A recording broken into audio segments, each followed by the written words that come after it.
Hi guys, I'm Adam Wilborn from WhatCulture. And I'm Phil. From WhatCulture. Clash of Champions has just finished. Clash of your champion right Still here. your WhatCulture champion right here. A fairly up and down show, I think it's fair to say. Yeah, mixed bag. Not long, at least. No. It felt like it was long during that Randy Orton match. It's a really nicely paced show. But WWE did kind of a reverse WWE at the end by making the show really good. So send Right us at home the end. very, very happy right at the end. I suppose the two big takeaways, aside from sort of title changes, which we'll get into.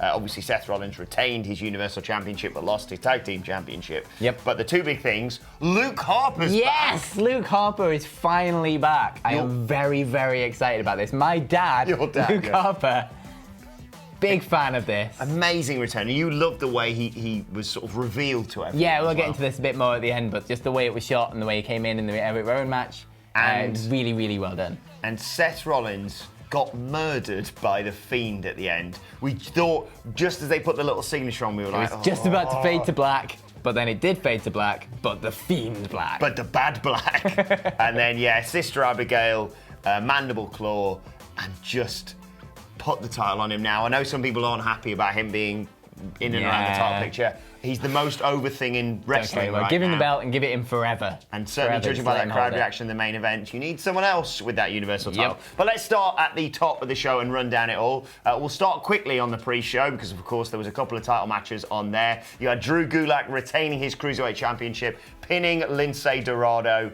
after basically Humberto Carrillo had done all the work, really. Yeah, he just pretty got much. chucked into the ring post, chucked out, and Drew Gulak rolled him up eventually.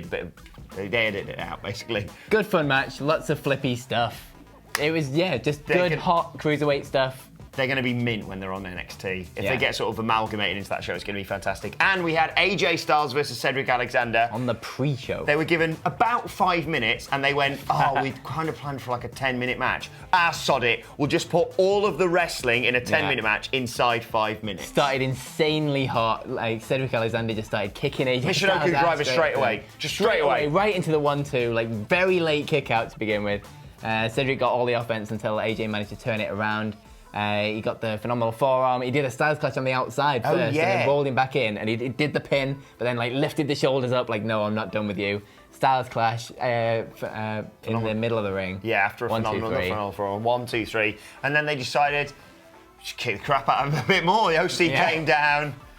Beat him up, and AJ Styles celebrated on the ramp. It was a match that probably should have been on the main show. Probably should have given it a lot more time, but it wasn't. More time. But it was a mint way to start. The pay-per-view's about to start. If I'd been watching that and wasn't sure, I'd have watched it as a result. And if they of go that. back to this in Hell in a Cell, I'm not sad about that. Exactly. Right, we started off on the main show with the Raw Tag Team Championships on the line. Of course, Seth Rollins, Braun Strowman versus, what do we call them? Bobby Roode? Dude, That was it, yes. Dolph Ziggler, Robert Roode, and the titles changed hands. As we kind of anticipated, it wasn't due to anyone turning on each other.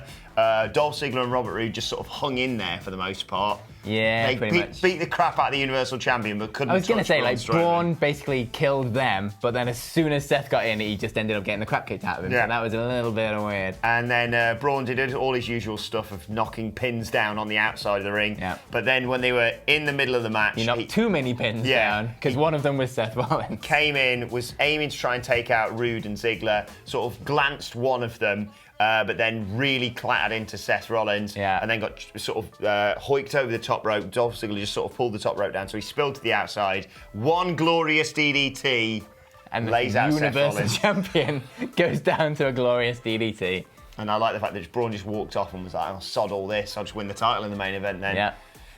Next up, we had a match that's kind of divided opinion on social media. I really liked this. I thought it was very, very clever. Like Very, very quick, like 3 minutes. If you think this is the last match we're ever going to see between Bayley and Charlotte Flair, then I understand why you don't like the finish. But this is just magnificent storytelling. Fully cements Bayley's heel turn. It was a very short match, lots of sort of showboating, and then all of a sudden... That started... I almost swore then. I just slammed the brakes on. That started super fast as well. Big boot straight out straight out away. of the blocks. And then Bayley out of the ring, trying to gather herself, running around, chasing around.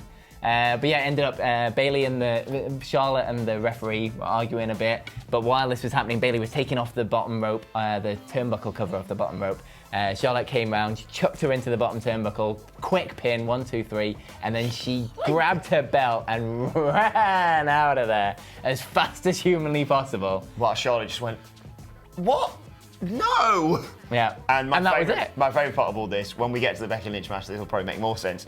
Bayley apparently tweeted, Michael Hamper pointing this out, Becky Lynch cheated. Which is just amazing. Wonderful stuff. We'll move on next to the SmackDown Tag Team Championship match between the New Day and the Revival. Have they finally realised how to book the Revival? Seems like it. They had a really good, fun tag team match and pretty much exactly what you expect from these two teams at this point. One of the best matches on the card, I think. Yeah, definitely. But it was what happened after the match that was probably more of the talking point. Well, yeah, so they had... they hit a shatter machine on Big E on the outside. Yeah. Just really clever tag team stuff. So Vince won't care for this anyway, shape or form. Just got him out of the way, and then they could focus on Xavier in the middle of the ring. 2-on-1 attacks on Xavier. They hit a shatter machine on him. But they chose not to go for the pin again. And we're like, oh, it's going to be some sort of shenanigans here because it took them ages. And then, no.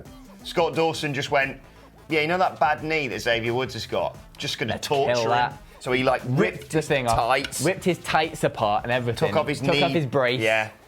And then, just... And then put him in a submission move and we were like, right, okay, here we come. Big E's going to take out Dash Wilder on the outside and come and save him. And no, they just tapped out. And then they got on the mic and just cut a great promo. Yeah, exactly. The promo that you've been wanting from the Revival this whole time, ever since they got called up from NXT. This is the Revival that you've wanted. It's only taken, 2 years? Yeah. Bloody hell. So maybe, hopefully, they can run with this and they can actually put some stock back into that team because they are so good. Yeah, more of this, please, WWE. Another tag team match followed. It was the Women's Tag Team Championship match. Alexa Bliss and Nikki Cross versus Fire and Desire.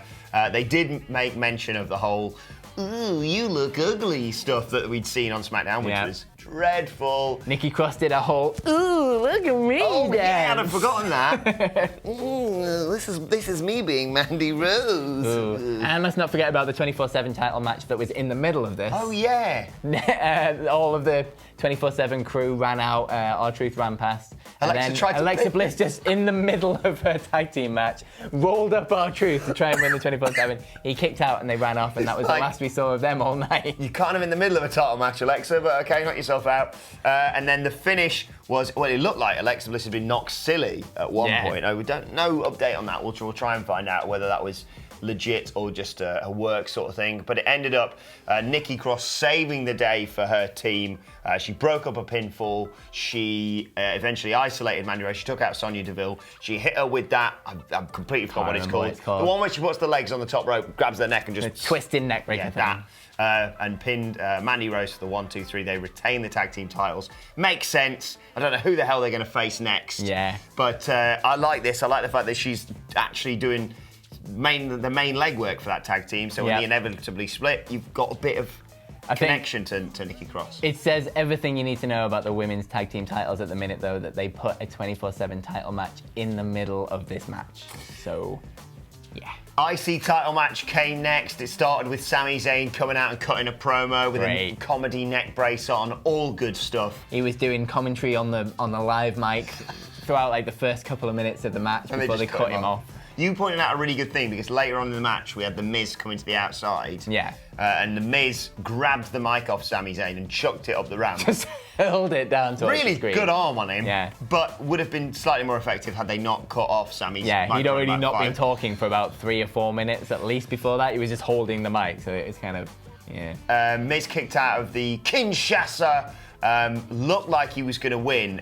He looked like he had Shinsuke Nakamura beat. I think he dodged a Kinshasa into a skull-crushing finale. Yeah. But of course, the annoying gnat that is Sami Zayn jumped up on the ring apron. He had Shinsuke Nakamura down for about a 20 count.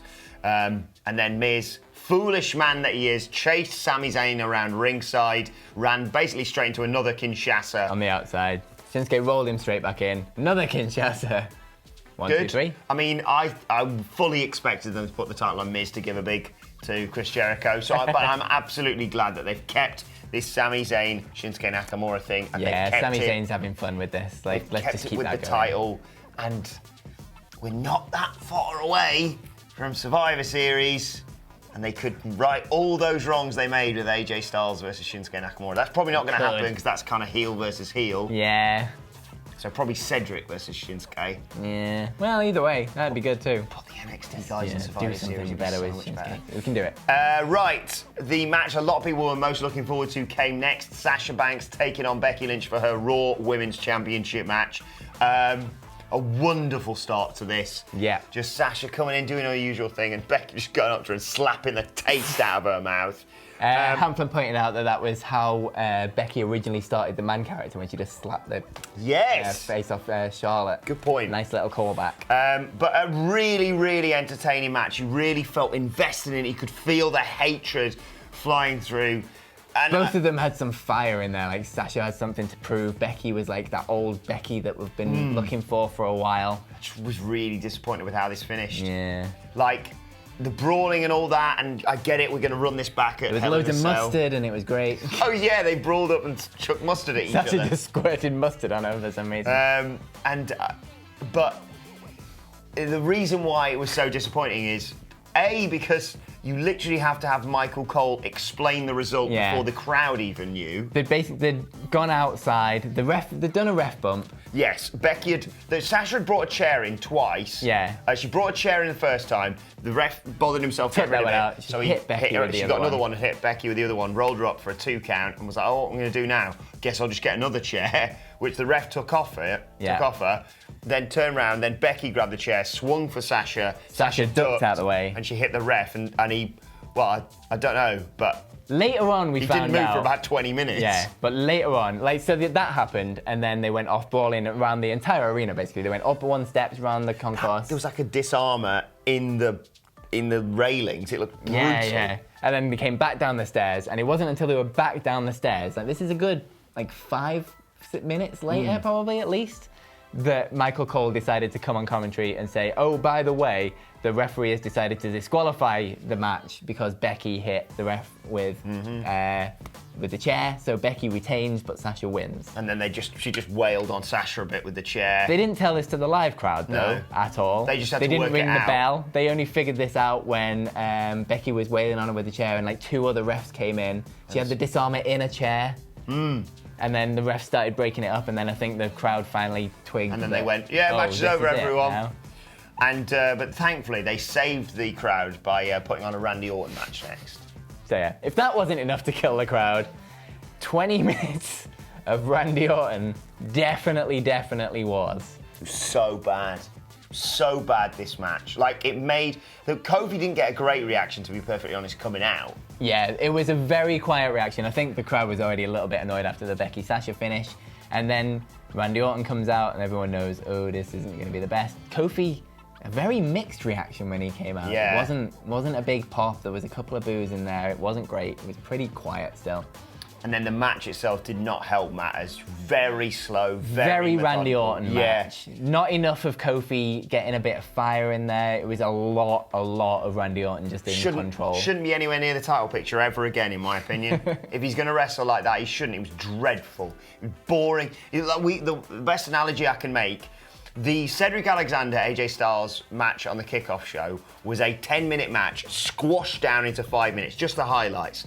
The Kofi Kingston versus Randy Orton match was a 10-minute match stretched all the way out to 20 minutes. The longest match on the card. If it's even 10-minute match. Yeah, just really slow, really methodical. And it had its good spots, like all of them do, I guess. It had the RKO out of nowhere. He went for a punt kick but missed, and then that turned around into the Trouble in Paradise that ended the finish. But at that point, again, no one cared.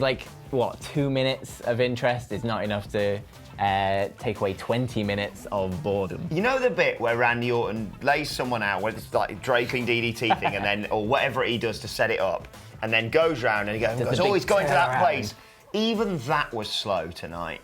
He literally took about a minute just to do, as he was walking away with his back turned, and then, he went to do it, and he's like, no. And then, I'm finally doing it. It took a minute just to do that. Boo. Really dull. And then, they won, like you say, with the Trouble in Paradise. Yeah. And then everyone just sort of went... Nah, whatever. I thought this feud was going to be the making of Kofi Kingston. It seems to have made it only worse. It was a good build. Yeah, Randy Orton was starting to get me back on side. He has not anymore. He's killed all of that.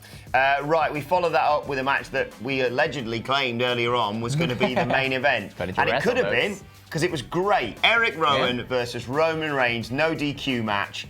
And you thought, it's going to be a tough act to follow with all the crowd brawling in that Sasha Becky match. Yeah. But this was mint, and it made Erick Rowan look really, really good. Yeah. And it was just two big bastards just smashing into each other. It was an amazing spot where he just grabbed Roman Reigns, and Roman Reigns is a big dude, just grabbed him, chucked him up into a powerbomb, and then powerbombed him through a table. Amazing. A lot of stuff with my favourite part was when Roman Reigns was like, right, that's it. No DQ match, I'm going to hit you with a kendo stick. And Rowan went, you've brought a kendo stick to a stairs fight, mate, and just lobbed the stairs at him. Went all around the arena again. They went to a tech area. Roman got the big claw through another table. Yeah. And then the jib. The jib came back in. Nearly swore again. That jib. If someone can get me that footage, because they sort of battled around with the jib, the camera on a big thing. Pole, yeah, whatever it's called. Camera on a pole match. And then in the midst of all this, Roman, I knew that was going to trip me up. Roman grabbed, I don't know, some sort of big wrench. Yeah, we still don't know what that is. Some pole that he just randomly found. Hit Rowan with it, got the jib and just smashed the jib into Rowan's face. But I'm fairly certain that camera was facing the right way. So if someone can show me the footage where basically it must just go to Rowan, that'd be great. And it looked like, that's it now. Roman's going to take control, jump in the ring, spear, 1, 2, 3. We all know how this story goes. He chucked him down the ramp, and he set up at the top of the ramp for this big spear, runs down, takes a big boot out of nowhere from Erick Rowan, except nope. It's not Erick Rowan. Because you look at the footage and you go, wait a second, that guy's not bald. That guy is Luke bloody Harper. It was shot so perfectly. This is like peak WWE, that it was just Roman has thrown him down the ramp, and that's like the last that you saw of Erick Rowan. And then you come back to Roman, he's doing this, and then he runs back down. And because of the way that Erick came back in, Luke came back in, you honestly thought it was either like Luke Harper, and then you look at him and he's like, is that Daniel Bryan? It's like, no, wait, no, it's holy shit, it's Luke Harper. He's lean. He's looking really good. I do, yeah, I'm not going to. Don't tell anyone. Okay. I'm just excited about Luke Harper. He looked really good. They team up.